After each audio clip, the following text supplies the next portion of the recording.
Things were going so well for the Dubs. Then this. Steph Curry came down hard on his back late in the third of yesterday's win over the Raptors. He stayed on the floor in pain after colliding with two players in the paint. He eventually left under his own power to the locker room where he was ruled out with a pelvic contusion. Steve Kerr gave us an update on Steph's condition post-game. Getting an MRI right now. I just kind of fell pelvic, tailbone area. So he was trying to come back. He thought he might be able to come back, and we just decided not to risk anything. And so hopefully it's not bad, but he's getting imaging right now. He hit that ground hard. You can hear it. It's crazy. Obviously a very scary moment for us, for him. Hopefully he's good.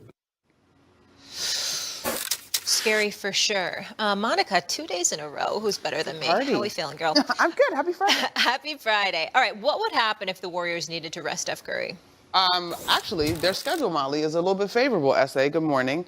I don't think it's the end of the world. The thing we have not really discussed about the Warriors' ascent is how good they've been on defense with the addition of Jimmy Butler. And perhaps it has been discussed by some. But as you look ahead at their schedule, the next, four games on the road? I think they should be all right. The Heat obviously have been in the depths of despair since Jimmy left. That's obviously going to be emotional. The Pelicans, Spurs, all teams that are looking ahead to next season. Hawks could be a little interesting, but I'm not too concerned about that. And so if he needed to rest, I'm okay. This is a team that in the last 15 games, they have the best defensive rating in the league. They're averaging like 10 steals a game. And Jimmy Butler, as we know, is someone who is accustomed to putting a team on his shoulders should he need to.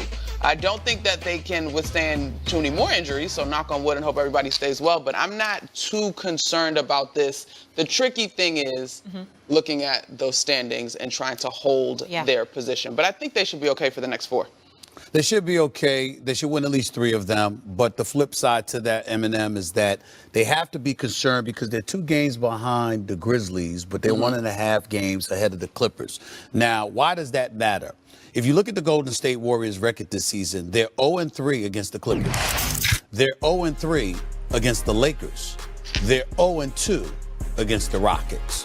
And so when you think about seedings, it matters because those are teams they haven't necessarily had success against. They've got winning records against, ironically, against the Thunder and the Rockets, the top 2 seeds in the Western Conference, but they've struggled against the others. So you have to take that into consideration because the likelihood is that you're going to face one of the others before you face the one of the 2 seed. And that's what I'm looking at right now in terms of their positioning. Steph Curry being out. Jimmy Butler said it best. We're not going to be able to turn the ball over. We can't commit a bunch of fouls because the guy that can erase all of our problems would be out.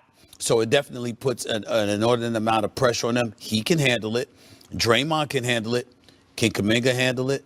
Can Podziemski handle it? Can Moody handle it? Etc. That's going to be the question mark. It can be very, very interesting to say the least, no doubt. We'll see what happens. All right. We'll leave that there and transition to women's hoops, where we've got our star Andrea Carter standing by. She knows a little something about the tourney. Is not really bad news. Now, the Warriors beat the Raptors last night, but the story was that fall. Steph Curry going down hard in the third quarter. He was ruled out with a pelvic contusion. Got an MRI last night. We are waiting for the results. Again, it was a scary-looking play. You see it one more time. Here was Draymond Green after the game. He hit that ground hard. You can hear it. It's crazy. Obviously a very scary moment for us, for him. Hopefully he's good.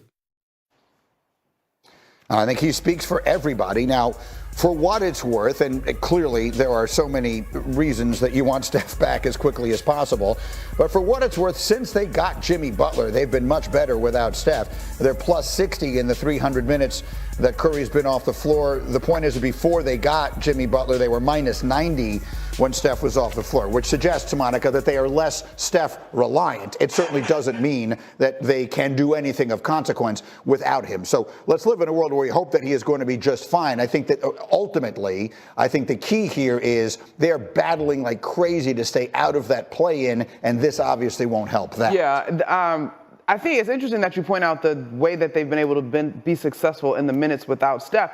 But Steph and Jimmy Butler are intricately connected in terms of how they've been able to buoy this Warriors squad. One plays on the perimeter, the other plays in the paint, and gets to the free throw line, and the two of them work together. So yes, hopefully this is not a long-term thing. But I guess the thing for me, Greeny, becomes, well, who do they have to go play next? Because Jimmy Butler, we know, he did it for years in Miami, is accustomed to being the centerpiece and carrying it. Now it's obviously been refreshing that he has not had to do that. But can he hold this team in its position as they battle this? I think they're getting ready to go on a 6-game road trip. Yeah. They've got. Do we have the schedule here, guys, by any chance? Because we showed it earlier this morning, and we'll have it for you in a moment. I'm being told.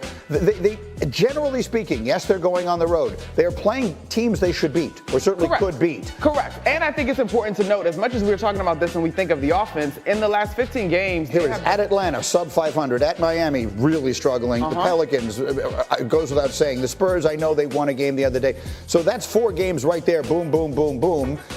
I think that they have a chance to win. Right? I would agree with you, and Bobby probably knows this, but in their last 15 games, they have the best defensive rating in the league, and they are averaging 10 steals per game. And so they've come on both sides of the floor. So when you see some of those teams ahead of them, Bobby, you're not exactly worried. No, that's the point. So, Bob, earlier in this program, for those of you, many people join us off the top of the hour, Bobby was talking about how he could see literally any team winding up in the conference final with OKC in the West, depending on how the brackets fall.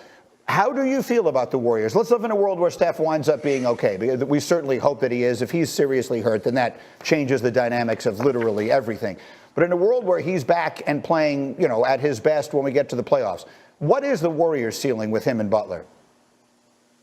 I think they can get to a Western Conference Finals, but they got to stay out of that 4-5 range, right? If you're at 6, you have a chance. But if you move up to 4-5, it's actually like you'd rather just kind of freeze where the standings are right now. I do think they have a legitimate chance here just because how Jimmy Butler has played. He has elevated everyone else on this roster. And as Monica said, yeah, they've got a defensive identity as far as with this group. They're 7-3 in games where Curry doesn't play. So they show that they can win games when he's not on the roster, when he's not playing. But just looking at last night, Greeny, Draymond Green, if Draymond Green shoots the ball like he did last night, and he took 14 threes and he made 5, that gives him such a different dynamic as far as where their roster is. He was 1 of 11 from 3 for the previous 3 games. So is it fool's gold? I don't know, but I think that's certainly something to watch.